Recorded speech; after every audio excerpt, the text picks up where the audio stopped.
Hola, muy buenas tardes ya. Le cambié el nombre a la presentación y le estoy poniendo ahora 7 claves para entender y aprender de Recabarren. 7 claves para entender y aprender de Recabarren. 2 precisiones antes de enumerar y discutir esas 7 claves. La primera es que cuando hablo de Recabarren no me refiero exclusivamente al personaje, al individuo Luis Emilio Recabarren, sino más bien a la corriente del entonces naciente movimiento obrero chileno que él encarna, que él dirige, que él conduce, que es la corriente socialista o socialista comunista. Entonces cada vez que yo diga Recabarren, ustedes tómenlo como un recurso verbal, pero debe entenderse todos quienes y todas quienes se identificaron y contribuyeron a la construcción de esa propuesta. Para efectos comunicacionales, entonces personalizo algo que debe entenderse siempre en clave colectiva.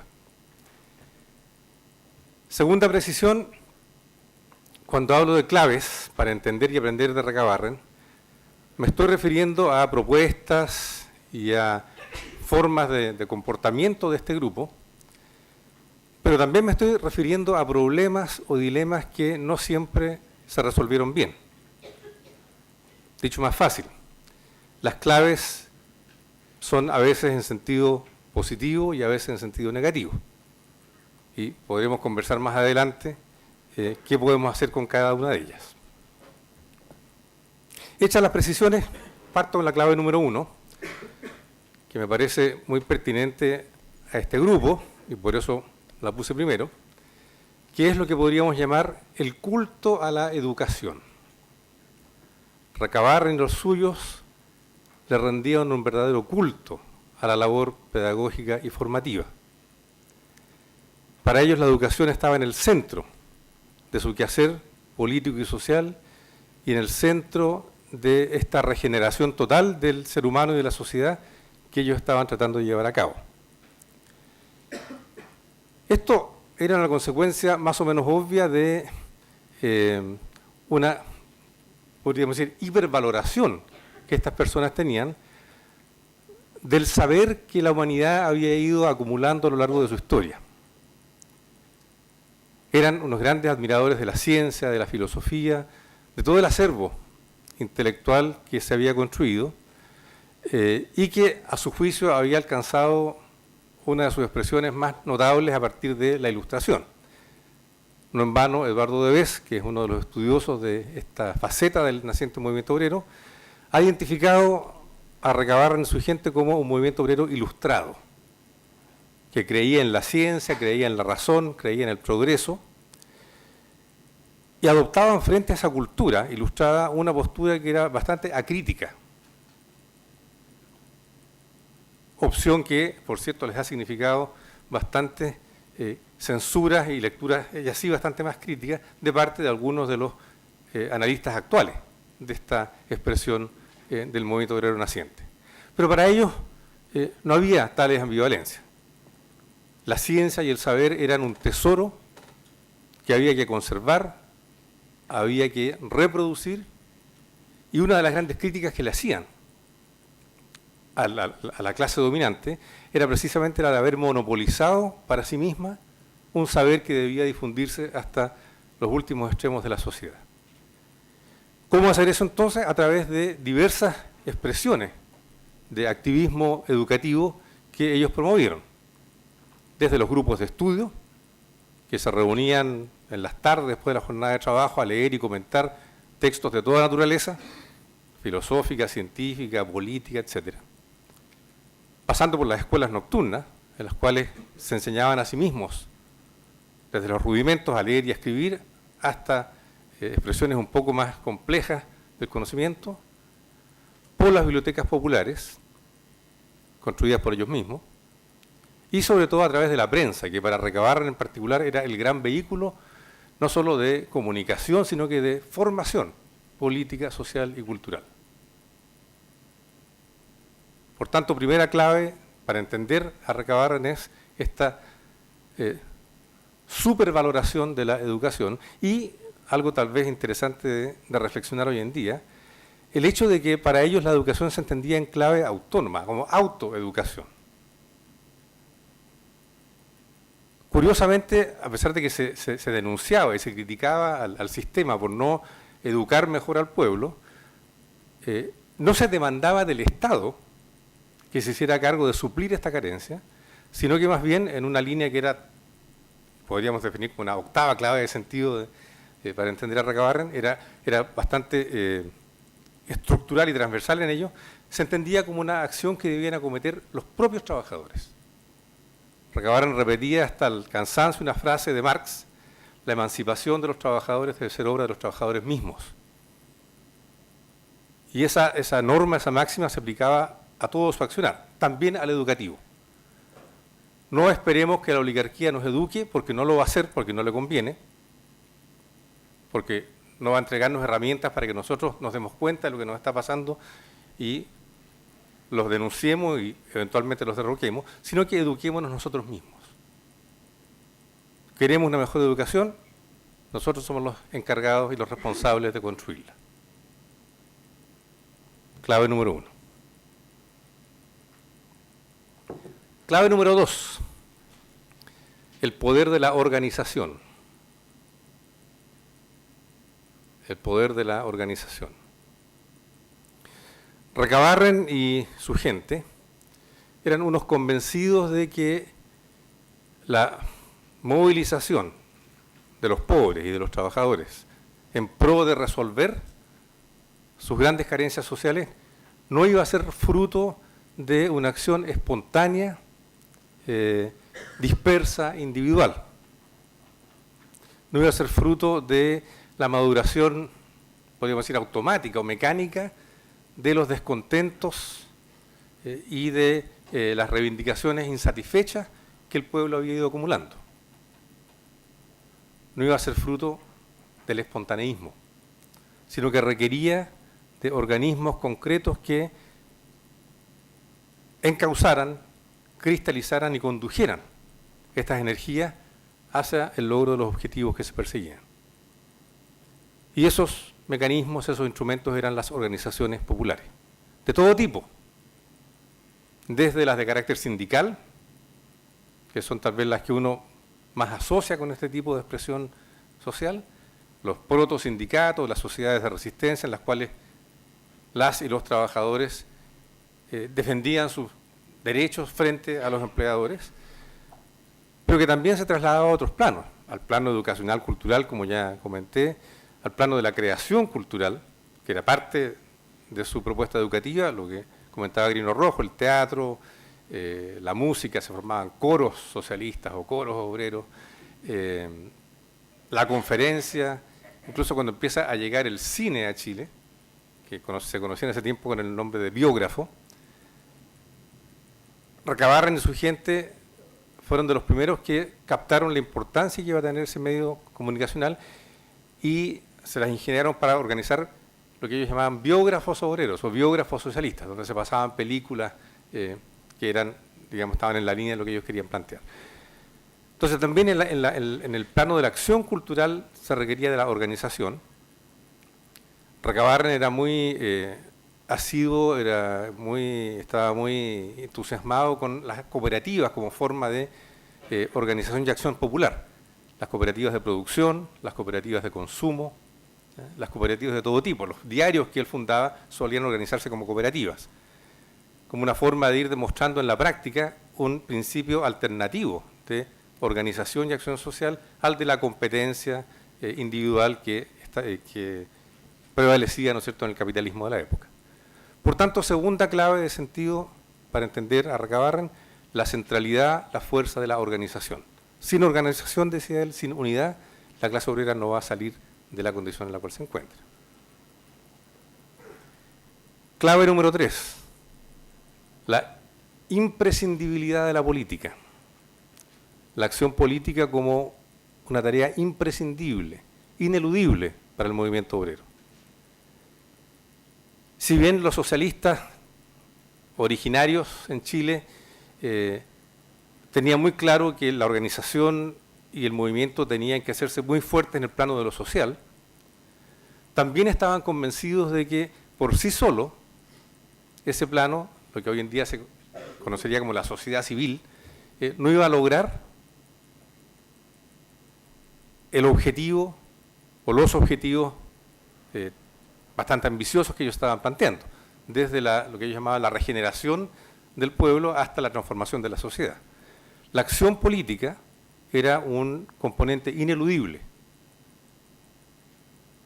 de la propuesta que estaban difundiendo y levantando estas personas. Y la acción política ellas la entendían no solo en el sentido abstracto, ¿no es cierto?, de hay que plantearse el problema del poder y actuar en función de eso, sino que a través de las conductas y las prácticas y los espacios políticos propios de la época. Desde luego el partido. Recabarren y su gente eran los convencidos de que un partido político era indispensable para canalizar y conducir la acción liberadora de los trabajadores. Y aquí, por cierto, estaba uno de sus principales puntos de discrepancia con la vertiente anarquista, que dio lugar a numerosos enfrentamientos y polémicas que incluso en algunos casos alcanzaron ribetes dramáticos. Recuerdo, no porque haya estado ahí, sino por haber leído al respecto,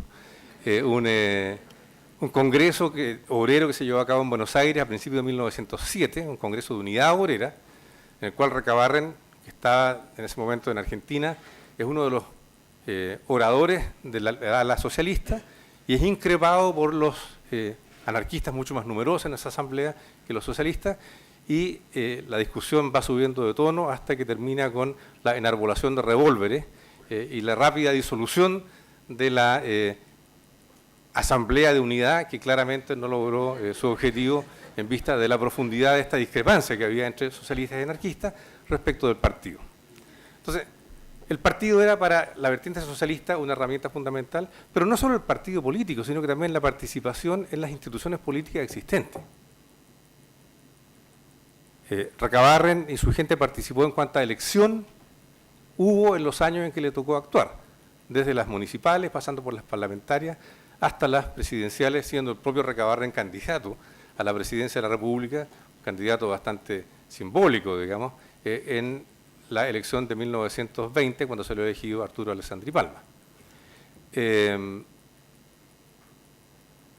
Una y otra vez, Recabarren y el naciente socialismo se presentaron a estas elecciones, muchas veces sin ninguna esperanza de ganar, pero como una forma de ocupar espacios de debate y de difusión de sus ideas, y a veces en la convicción de que se podían lograr cosas a través de esas vías, otras veces, según él mismo decía, para demostrar de que las instituciones burguesas no eran un mecanismo para resolver los problemas obreros.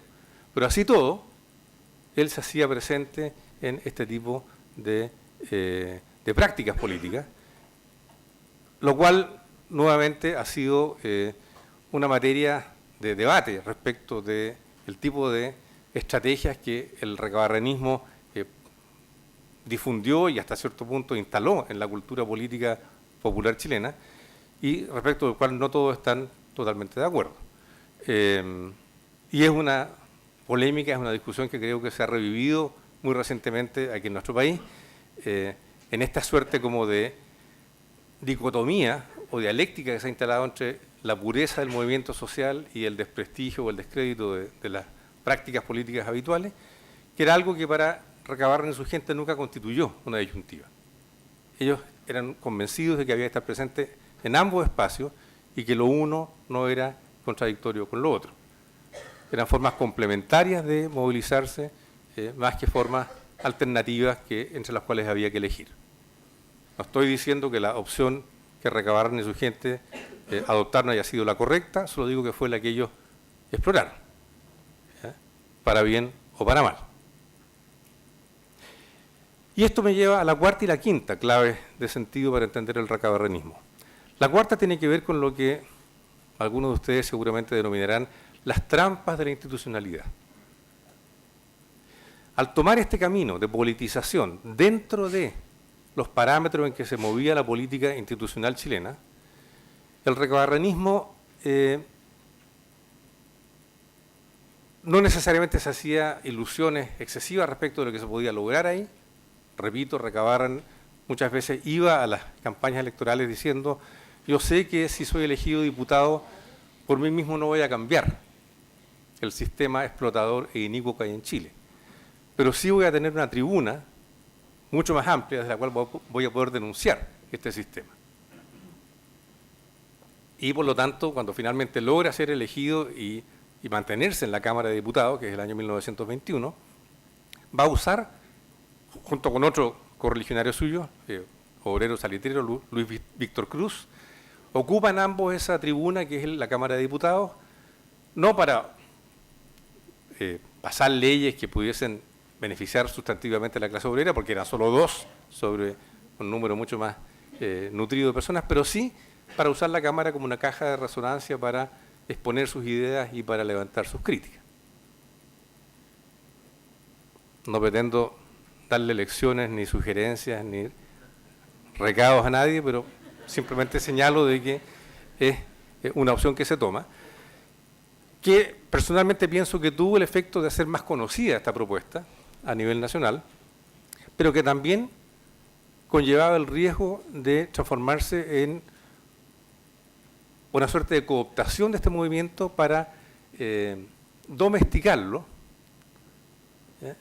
y encerrarlo dentro de los marcos de una institucionalidad que obviamente no estaba muy interesada en ser destruida desde dentro de sí misma.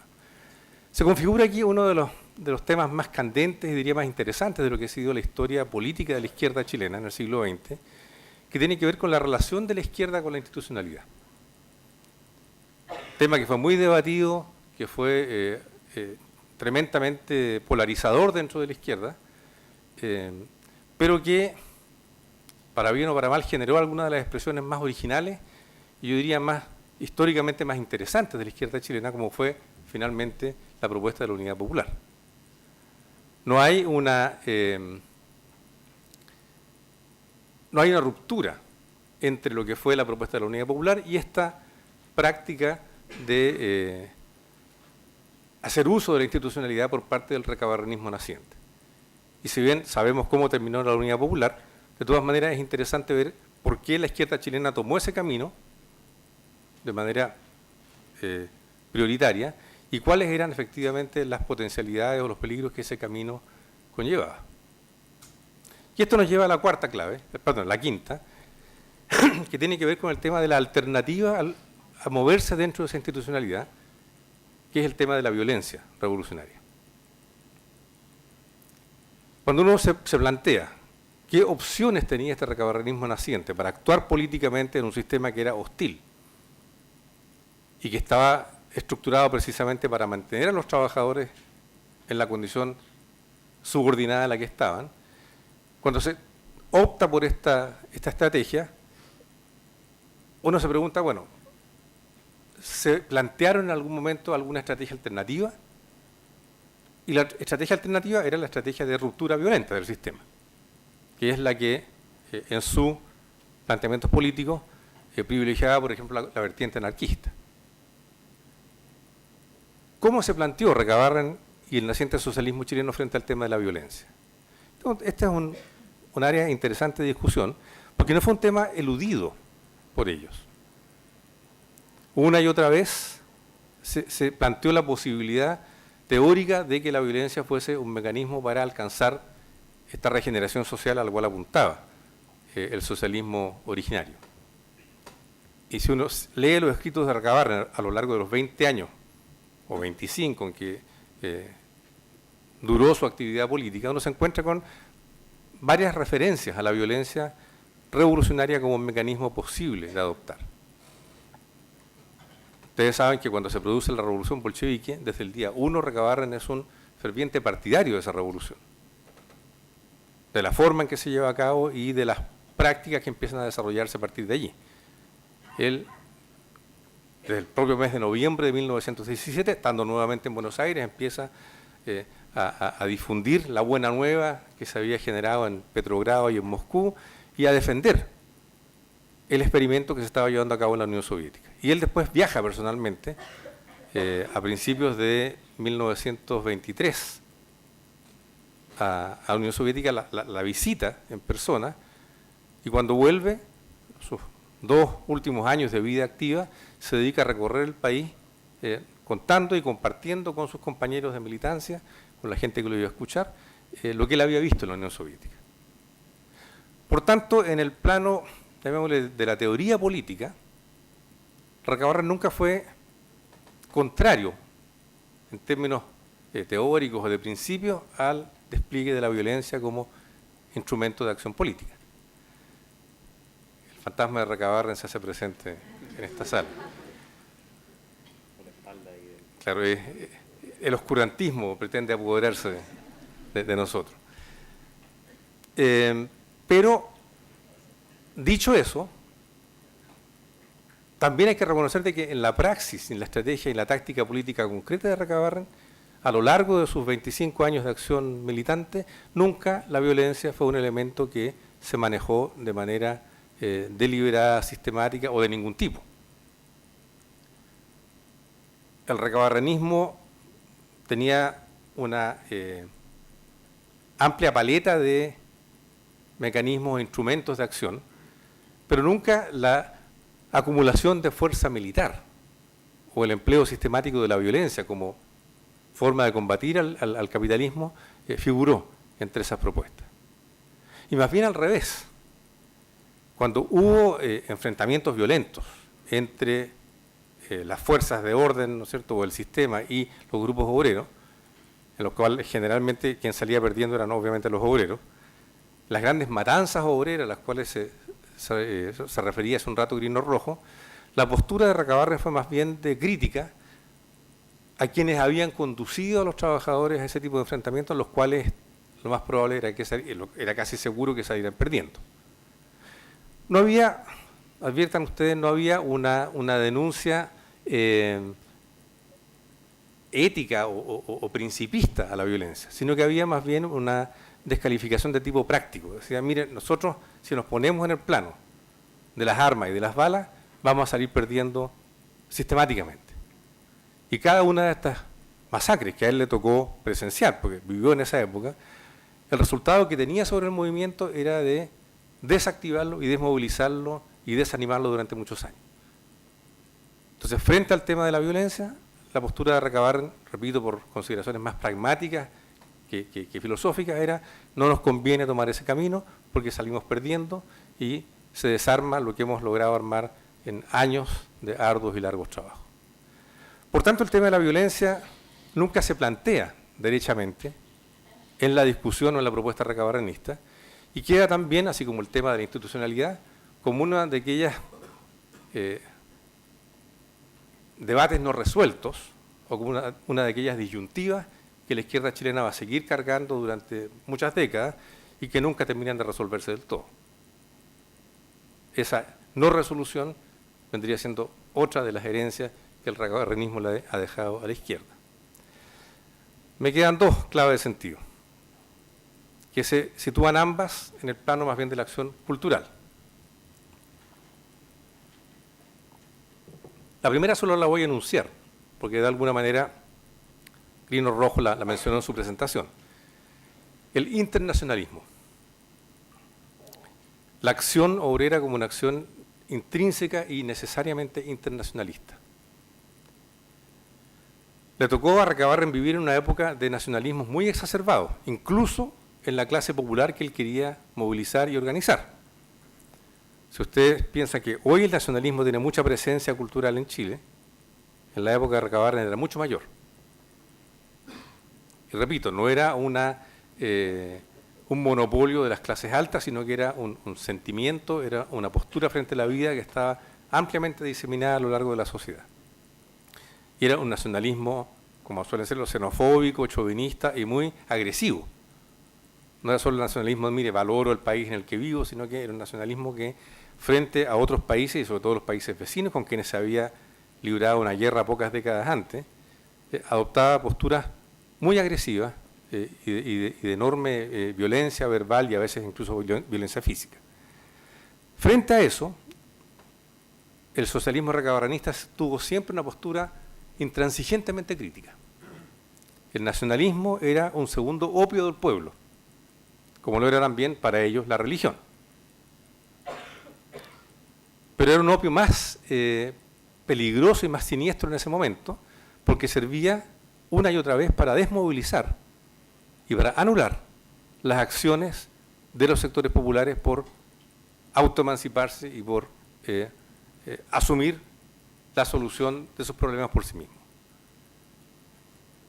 Y en ese contexto, entonces, Recabarren y su gente son unos predicadores incansables en contra del nacionalismo entendido en ese sentido estrecho, lo cual le valió, por cierto, muchas dificultades y muchas persecuciones en su época. Perfecto, es lo que necesito justo. Porque llegué a la séptima de las claves, que tiene que ver con una extensión de lo mismo que le señalaba recién respecto del internacionalismo. Y es la clave que podríamos llamar la densidad de la cultura, que fue una de las que más problemas les provocó al recabarrenismo socialista y las que más dificultades tuvo para resolver, y yo diría que no lo logró resolver en definitiva. ¿A qué me refiero con la densidad de la cultura? Recabarren y su gente no eran populistas en el sentido prístino de la palabra, no eran personas que valoraran o levantaran a la cultura popular como un valor por sí mismo a defender. La cultura popular existente en la época más bien era para ellos objeto de crítica. A Recabarren no le gustaba muchas de las prácticas y de las conductas y de las sociabilidades a través de las cuales se canalizaba la expresión cultural del pueblo. Lo que él denominaba la superstición, vale decir muchas veces las creencias religiosas, pero también la superstición nacionalista, que era como una variante de lo mismo. Lo que él denominaba la falta de ilustración, la ignorancia de las masas populares. Las prácticas sociales, la vida de la chingana o de la taberna, la vida del conventillo, el juego de azar, las fiestas y las formas de diversión de los sectores populares, el culto a la fuerza física, en fin, a la resistencia, todo eso que era parte de lo que Grés ha llamado la cultura peonal, eran para los recabarrenistas prácticas criticables en sí mismas, en cuanto eran expresiones de barbarie, o sea, precisamente aquello que ellos se planteaban superar en su propuesta ilustrada, pero también eran políticamente inconvenientes, en tanto perpetuaban la postración, la dispersión, la atomización del movimiento popular. Entonces lo que ellos se proponen es ni más ni menos que una especie de ingeniería cultural. O sea, vamos a emancipar a los trabajadores, vamos a sacarlos de la condición brutalizada en la que están, pero por la vía de transformarlos en algo distinto a lo que son. Eso es la regeneración del pueblo, a la cual se refieren los seguidores y los correligionarios de Recabarren. O sea, vamos a cambiar al pueblo por la vía de hacerlo algo distinto a lo que es.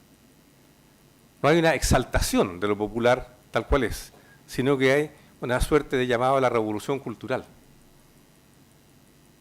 Y ahí fue donde al recabarrenismo más le costó difundir su propuesta y su idea.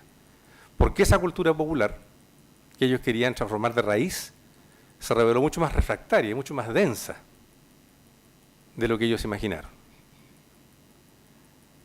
Y tal vez dentro de todos los dilemas que a ellos les tocó enfrentar y no resolver, este fue, a mi juicio, uno de los más complejos.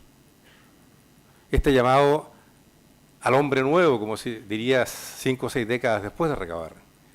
Este llamado a hacer la revolución con un sujeto que tenía que empezar por revolucionarse a sí mismo y transformarse radicalmente, se reveló como una de las tareas más difíciles de lograr.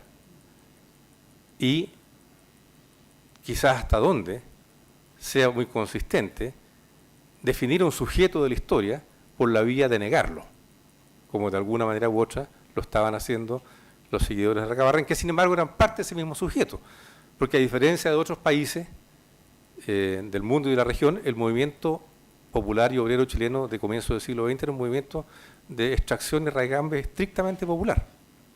En el POS, en el PC naciente, no habían, o había muy pocos pequeños burgueses o intelectuales o burgueses, para qué decir. Era gente que venía de ese mismo mundo que se estaba constituyendo como una alternativa al mundo burgués predominante. Pero repito, se lo hacía por la vía de negar todo lo que ese mundo había sido hasta ese momento. A tal extremo que, de manera irónica, muchas veces cuando andaban los socialistas de Recabarren predicando por las calles, la gente decía, oye, mire, llegaron los nuevos canutos.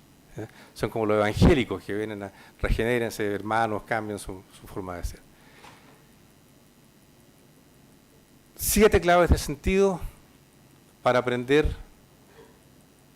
de Recabarren, pero aprender no solo de sus aciertos, sino también de sus limitaciones, de sus errores o de los dilemas que nunca supieron resolver.